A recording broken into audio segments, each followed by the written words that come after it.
how's it going? Welcome to another video. Welcome to something slightly different. Well, I say different, it's still a ranking, it's just not a metal ranking.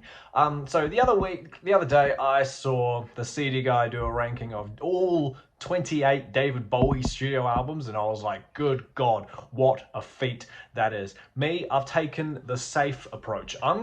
Today we're gonna rank all of David Bowie's 1970s albums. So everything up from, I think, The Man Who Sold the World, going off the top of my head, or Hunky Dory, one or the other, all the way up to Lodger, I'm pretty sure, from 1979. There's pretty much an album a year, so it was quite, well, actually, I say an album a year, there's 11 albums to get through, so some of them must have come out in the same year. Don't know when exactly, we'll find out with all the dates in front of me in a moment, but yeah, we're going to rank my least favorite 70s Bowie album all the way to the favorite.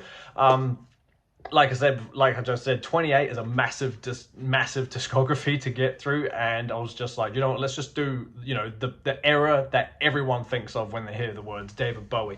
Next year, David Bowie has been dead 10 years, which is out of this world to believe. He died on January 12th, I think, January 12th. 2016, and yeah, that was just insane. He's one of the legends that will forever live on as one of the greatest icons of music, period, regardless. Do you know what I mean? He's just one of those guys. And Labyrinth is a great film as well. So yeah, let me know down below what your favorite 1970 album from David Bowie is, and we'll have a conversation about who's right and who's wrong in terms of which one's better. So let's just get started. So coming in at the bottom for me is Diamond Dogs from 1974. This one came out on May 24, and while there are some standout singles on this album, for me, as a pure, you know, standalone piece of art, this one to me just falls to the bottom. I had the least amount of fun with it, you could say. I just kind of went by without me really paying attention to it. You know, obviously the big standout on this album is Rebel Rebel. Fantastic song. You know, future legend, funny little opener. Diamond Dogs, the title track, yeah, it's pretty good. Sweet Thing was cute, I like that one. 1984 was cool, but like, yeah, like I said, they're just cool songs. There was nothing really amazing to me about this album. Would I listen to it again?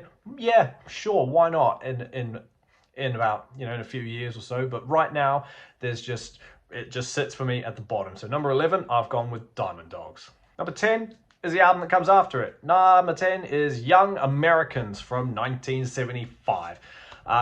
Yeah, pretty much the same with this one. While this one didn't stand out as much to me, it was still better than the other one. You know, I don't know by how much exactly, but this one just had a few more standout tracks on it that I thought were much fun. Like, for example, Young American. I think it's a great song regardless. You know, it's a long song. Well, I say long, it's 5 minutes, but it's one of those funkier ones, and it's always a jam, that song, you know, and it's got that throwback to the Beatles in it. I heard the news today, you know, it's just great fun. Fame, that one's awesome as well. Across the Universe is a cover, but it's still pretty good. I'm pretty sure it's a cover. It's got the writers of John Lennon and Paul McCartney on it. Yeah, it's a stacked album of, you know, semi-decent stuff, but unfortunately for me, I just get a kick out of other ones. So yeah, number 10, Young Americans. Track 9 is, again, the album that comes after it. Number 9 is Station to Station. Yeah, I hadn't heard this album in full. Well, I actually hadn't heard the other two in full either until this ranking. So this was an interesting piece of music, I won't lie. This is in that you've got, obviously Bowie has eras, right? You've got like the Thin White Duke stuff, and then you've got Ziggy Stardust, and you've got, you know, all that jazz.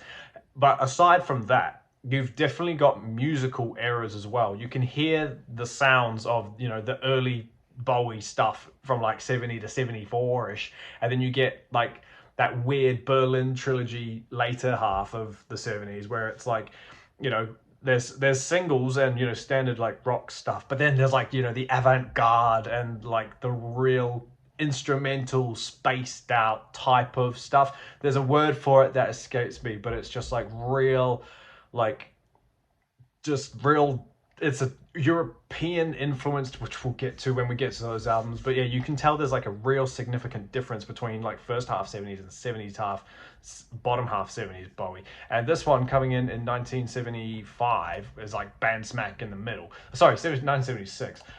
This one has a 10-minute title track. I don't know why it's 10 minutes. It's got Golden Years on it. That's a fun song, bit more funky, you know, Golden Years. You know, we all know and love that song. TVC 15, yeah, that's fun. Stay, Wild as the Wind. You know, they're kind of long, these songs. I'll say long in terms of like, you know, standard rock, bluesy rock type stuff, because you know TVC 15 is 5.5, Stay is 6 minutes, and Wild as the Wind is 6 minutes also. So it's only six songs, but it clocks in at like 40 minutes, half an hour. Yeah, but yeah, it's a cool album. This is where, you know, the spacey type of weird avant-garde arty stuff really kicked in. Do you know what I mean? It's a cool album. I'd listen to this one again, but yeah, for me it sits down at number 9. Number 8 is the final album, Lodger, the final album of the 70s from 1979, I'm pretty sure. Again, more funky, more sort of like, not back, I want to say back to roots, but like more back to upbeat to music. It's not so avant-garde that it's like, you know, real out there, you know, like Fantastic Voyage. That's a cool opener. I really like that. African Night Flight is a bit weird. It's almost like Bowie rapping. It's like the closest thing he got, at least in the 70s. Like I say, I can't talk. I haven't listened to the 90s Bowie, so I've got no idea what that's about. But yeah, African Flight Night is kind of like Bowie rapping. It's probably trying to emulate African sounds, you know what I mean? Yassassin, that's actually really fun. That's probably my favorite off this album. DJ is cool. I really liked that. Look Back in Anger, you know, it's awesome stuff. Yeah, I think this album is good. We're getting into the good, great albums of Bowie now. So yeah, if you haven't listened to this album, I highly recommend you go do it. It's quite fun and it's quite upbeat and it's funky. So yeah, number 8, Lodger. Number 7 is Heroes from 1977, I'm pretty sure, off the top of my head. Again, real famous album. Real excited to get to listen to this one in its full because I had never done it. You know, I remember first properly hearing the song Heroes from The Perks of Being a Wallflower, you know, one of Emma Watson's first films after Harry Potter. Obviously, I watched that because Emma Watson's in it. And aside from her, it's a good film. But anyway, that song is where I first heard the proper Hero song. I knew it was Bowie and I knew how it went, but I was just like, oh, that's cool. And it, you know, it became a standard favorite for Bowie. The rest of this album is pretty cool. It's not what you expect if you're kind of, hear me out. So this is kind of like, it's kind of peak, I'll keep phrasing it, avant-garde type of Bowie, do you know what I mean? Like, you got side A, which is full of the singles, like Beauty and the Beast, which is a great song. I really, really love that. Joe the Lion is kind of funky. Obviously, Heroes is on there. Sons of the Silent Age might be my favorite off side A, I'm not too sure. And Blackout is fine enough as well. You know, it's a stacked side. I think it's really, really strong. And then you get side 2, which is full-blown, more or less, you know, arty ambient type stuff. I felt like, from a metal perspective, I felt like I was listening to Burzum. You know, like Moss Garden and New Clone, however you say that, The Secret Life of Arabia. You know, I'm pretty sure off the top of my head, that's all he says in that song. I don't think there's any other lyrics. V2 Schneider, you know, it's real spacey, you know, just like keyboard synthesizer type of ambient stuff, but it sounds really nice. I've been listening to these albums when I go to bed, and honestly, it puts me to sleep. It's really handy, but yeah. Number 7 is a good album, and I would highly recommend Heroes to someone who hasn't checked it out yet. So number 7, Heroes. Number 6 is Pinups. Now, at first, I wasn't sure if this was dubbed a David Bowie studio album, because if you're not aware, this album is all covers. I just read before, this one acted as a, what does it say here? Through RCA Records in 1973, devised as a stopgap album to appease the record label. It is a covers album featuring glam rock and proto-punk versions of 1960s bands who were an influence to Bowie, such as Pretty Things, The Who, The Yardbirds, and Pink Floyd. So I was like, do I include this if it's full-blown covers? But I was like, it's dubbed the 7th studio album. It's not dubbed a covers album, so I've included it. This album was cool. Like I say, this one is just good, great Bowie stuff. It's very upbeat. There's no, you know, ambience or whatever. Like we said, it's 1973, so it's kind of peak 70s Bowie at this point. You know, it's just real upbeat.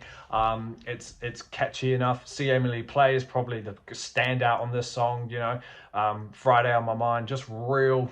You know, we all kind of, well, I say we all, our parents all know these songs, and if you grew up with Bowie kind of like I did, you've heard these once or twice. But yeah, there are different variations of it, and I like it more than the others because of how upbeat and party-like it is. So yeah, number 6, I've gone for Pinups. Number 5, we take you back to the start. I think this is the first one, and I've got the album here. Number 5, I've gone for Hunky Dory. Yeah, like I said, there's definitely 2 eras to Bowie, and this one is obviously very apparent 70s, early 70s David Bowie. It's very, excuse me, I think this is the one that's very acoustic guitar rock driven. I say rock, like soft rock, like, like Changes is on here. That's probably the most layered song on the album. Everything else is pretty stripped back and pretty calm.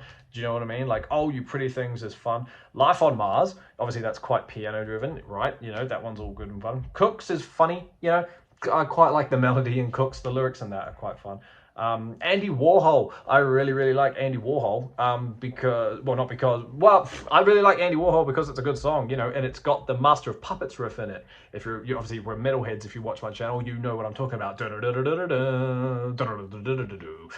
That bit just before, no, the bit after the solo in Master of Puppets, that's the Andy Warhol riff. And the Bellway Brothers is fun. Queen Bitch is cool. Song for Bob. It's a cool album. It's stripped back, it's calm, it's easy, and it's just a good time. So yeah, number 5, Hunky Dory. Number 4 is Low. I really love this album, and I've never heard it before, ever. So I was kind of like, again, here we go with the peak avant-garde, spacey, ambient type of Bowie. You have an album side A, full of songs, and then you get side 2, which is full of ambient noises. It's pretty cool. Speed of Life is a great little opener. I think that's the song that, off the top of my head, where it acts like it's the song, it's the intro track, essentially, where you sound, it starts like you've joined mid-conversation, like it's going when it starts. It like fades in real quick and then just, it's going. It's a fun little riff over and over again. It's pretty cool. What in the World is fun. Sound and Vision, I've already knew that song, but again, that one's always fun. I've always enjoyed that song. Be My Wife is a bit cute and simple, always crash in the same car, easy stuff. But what puts this album for me above all the others, what makes this one real high, is honestly side 2, the ambient stuff. Warsaw is amazing. I think that piece of music is just incredible. It's moving and it's just real ominous, it's haunting, it's freaky, it's eerie, it's just... Bowie said he wrote that after walking through Poland, I assume, and just, really getting a sense of, derelict and just lonesomeness and just real eerie type stuff. It's amazing. Go listen to it. Art Decade is awesome, which is a play on words. It's Art Decade, but it's spelled decade, like 10 years. Weeping Wall and Subterranean, it's great stuff. Honestly, if you haven't listened to Low, I highly recommend you get onto it because it's really good. I love it so much. So yeah, number 4, Low. Number 3, The Man Who Sold the World. Yeah, hadn't heard this album in full either, but I got a kick out of it. Again, real peak early Bowie stuff. I thought it was really fun. I might need correcting on my own quote. I said before that Hunky Dory was acoustically driven. I think that one was more piano driven, and this one's more classic acoustic guitar driven. Sorry. The Width of a Circle, an 8-minute opener out of nowhere, but it told a story and I thought it was fun. Black Country Rock was cool. All the Madman, sorry. She Shook Me Cold, The Man Who Sold the World. I don't really, that's probably one I could live without because of fucking Nirvana. I hate them and I hate their version, but Bowie's original version is obviously amazing. After All was cool. Honestly, like Hunky Dory, it's a fun, stripped back album. It's easy to listen to and I just got such a kick out of it, and I might have to look into buying it because it's honestly one of his best albums in my opinion. Yeah, I just think it's so fun. It's simple and it's just peak early Bowie. I think it's awesome. So number 3, Man Who Sold the World. Number 2 is Aladdin Sane from 1970 something. I don't know off the top of my head. I've looked for this before and it doesn't tell me. So it came after Ziggy Stardust, so I'm gonna say 1974. It might even be 73. One of those. I'm sorry, I could just look it up, but I'm not gonna.